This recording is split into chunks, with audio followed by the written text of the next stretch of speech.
पिछली कड़ी में हम गैरी का ज़िक्र कर रहे थे। गैरी और उसके पिता के बीच जिस तरह के रिश्ते थे और जिस तरह की करवाहट थी उसे हमने जाना। अब क्योंकि गैरी के मन में आत्महत्या करने का विचार बहुत बहुत गहराई से था और जब गैरी को इस तरह का सपना आया जिसमें वो अपने आप को आत्महत्या करते हुए देख रहा है तो उसका ये विचार और भी ज़्यादा पुख्ता हो गया कि उसे आत्महत्या कर ही लेनी चाहिए।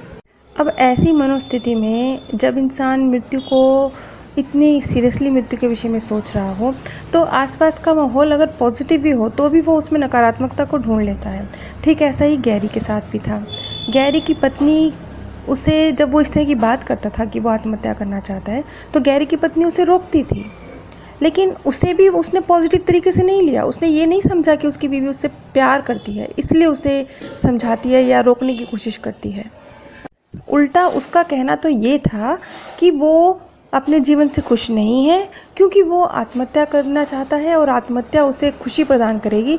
उसकी पत्नी उससे प्रेम नहीं करती इसलिए तो वो उसको आत्महत्या करने से रोकती है क्योंकि वो उसे इसी जीवन को जीने देना चाहती है जो उसको दुख दे रहा है।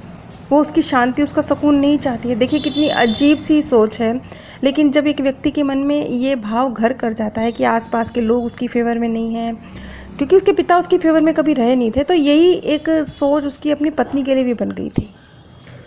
खैर, जब आगे ब्रैनविज ने कहा कि आपकी पत्नी आपसे प्रेम करती है इसीलिए तो वो आपको आत्महत्या करने के विचार से बार बार रोकती है, तो आगे जब उसके बेटों की बात की गई तो इस पर भी ब्रैनविज का यही कहना था कि आप अपने बेटों के विषय में तो सोचिए, उन्हें कितना दुख होगा जब वो पता चलेगा उन्हें कि उनके पिता ने इस दुनिया को छोड़ दिया है।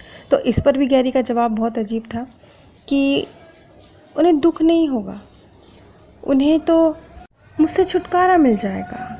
उनकी नज़र में मेरा कोई मूल्य नहीं है और वो सही भी हैं, मेरे बिना वो ज़्यादा अच्छे रहेंगे। खैर, अब तक तो हम गैरी के हालातों को समझ चुके हैं। उसके अपने पिता, पत्नी और बच्चों से जो रिश्ते हैं, उसके जो व्यावसायिक हालात हैं, जो उसकी मनोस्थिति है, इन सबको हमने जान लिया है।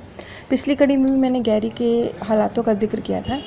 अब सेशन की बारी आई। ब्रैनविज ने कहा, गैरी, मैं तुम्हें भविष्य की सैर कराना चाहता हूँ। अब गैरी के सामने दो रास्ते थे। जो उसने अपने आप को भविष्य में देखा, उसके सामने दो रास्ते थे। पहला रास्ता कि वो आत्महत्या कर ले और उसके बाद उसके परिवार का, उसकी पत्नी का क्या हाल होता है। दूसरा रास्ता, वो अपने आप को संभाले, खड़ा हो और सकारात्मक तरीके से एक बार फिर जीवन जीने की कोशिश करे। अब हम देखते हैं गैरी ने जब एक रास्ता चुना, मतलब जब वो फ्यूचर अपना देख रहा था तो उसने एक रास्ता चुना, वही जिस पे वो आज चलना चाहता है, आत्महत्या का रास्ता। इस पर उसने क्या देखा और उसके एग्जैक्ट शब्द क्या थे, मैं आपको वो बताने जा रही हूँ। मैं गलत था। कॉन्स्टेंट मुझसे प्यार करती है। कॉन्स्टेंट उसकी बीवी का नाम है। मैं उसे दुख के सागर में डूबा हुआ देख रहा हूँ, जबकि मुझे मरे कई साल हो चुके हैं। मेरे बेटे भी दुखी हैं। मैं कितना स्वार्थी हो गया था। ट्रिगर दबाते वक्त मैंने एक बार भी उनके बारे में नहीं सोचा। मेरी मृत्यु के बाद मेरी पत्नी कॉन्स्टेंट के बीमार होने की वजह से उसकी देखभाल के लिए मेरे बच्चों को पढ़ाई छोड़ देनी पड़ी। और किस्मत का मजाक तो देखिए, मेरी मौत के लिए वो सब अपने आप को जिम्मेवार मानते हैं। वो तीनों अपराध बोध में हैं। उन्हें लगता है कि वो मुझे ऐसा करने से रोक सकते थे, बचा सकते थे, लेकिन उन्होंने पूरी कोशिशें नहीं करी। मुझे विश्वास नहीं हो रहा है। बंदूक का ट्रिगर दबाने वाले मेरे हाथ थे, उनके नहीं। और कॉन्स्टेंस ने तो मुझे रोकने के लिए वो सब कुछ किया था जो वो कर सकती थी।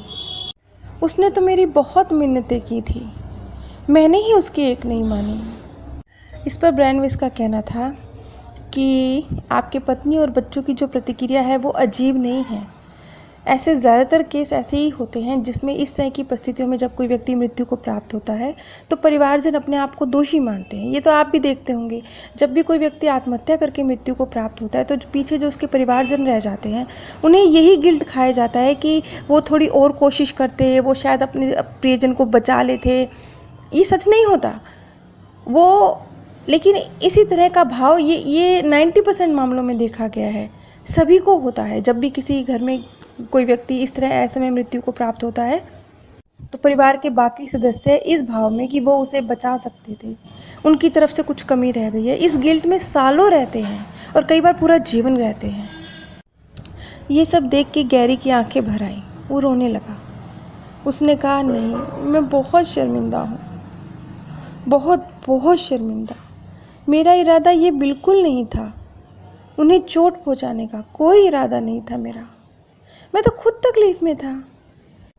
आत्महत्या करना कोई हितकारी कार्य नहीं होता, ना उसके लिए जो चला गया है, ना पीछे जो परिवार के सदस्य हैं उनके लिए, किसी के लिए भी हितकारी नहीं होता। ये तो बस गुस्से में उठाया गया एक कदम होता है जिससे किसी का कोई भला नहीं होता। खैर, भविष्य की इस यात्रा का अंत यही नहीं हुआ। गैरी ने अपने आप को, जब उसने देखा कि उसने इसी बर्थ में आत्महत्या कर ली है, जो कि वो बड़ी शिद्दत से करना चाहता था, तो अब उसने अपने आप को नेक्स्ट बर्थ में देखा और उसने इसी सिचुएशन को रिपीट होते हुए देखा। उसने देखा कि एक बार फिर से उसके हाथों में बंदूक है और एक बार फिर से ट्रिगर उसके माथे की ओर है और वो उस ट्रिगर को दबाने जा रहा है। यानी नेक्स्ट बर्थ में भी उसकी आत्महत्या करने की ही टेंडेंसी थी, क्योंकि ऐसा होता है, जो व्यक्ति एक बार 2 बार आत्महत्या करता है अपने जीवन में, जिंदगियों में, तो उसकी एक फितरत बन जाती है, उसकी सोल में ये चीज़ एक तरह से घर कर जाती है। एक बार फिर गैरी देख रहा था कि उसने अपनी कनपट्टी पर पिस्तौल लगाई हुई है। वो एग्जैक्टली वैसा ही था जैसा उसने अपने आप को सपने में ऐसा करते हुए देखा था। ये एक्चुअल में उसका नेक्स्ट बर्थ है, जिसमें वो फिर से अपनी इसी आदत को रिपीट कर रहा है। इस बर्थ में तो उसकी आत्महत्या के बाद उसके परिवार की क्या स्थिति है उसने देख ही लिया है। नेक्स्ट बर्थ में भी एक बहुत गहरे गिल्ट में था गैरी। उसे लगता था, क्योंकि उसका प्रेम संबंध किसी और से चल रहा था, वो अपनी फैमिली के प्रति गिल्ट में था कि वो शादीशुदा होते हुए भी अपने परिवार के लिए कुछ नहीं कर सका और उसने एक अपना अवैध प्रेम संबंध बनाया। अच्छा, जैसे कि गैरी ने देखा कि अपने पिता से उसने क्या सीखा, यही सीखा कि वो एक अनसक्सेसफुल इंसान है। उसके पिता ने उसके माइंड में यही चीज़ पड़ी, तो नेक्स्ट बर्थ में भी वो ये देख रहा है कि वो एक अनसक्सेसफुल इंसान ही है और नेक्स्ट बर्थ में भी वो अपने ससुर जी के साथ काम कर रहा है।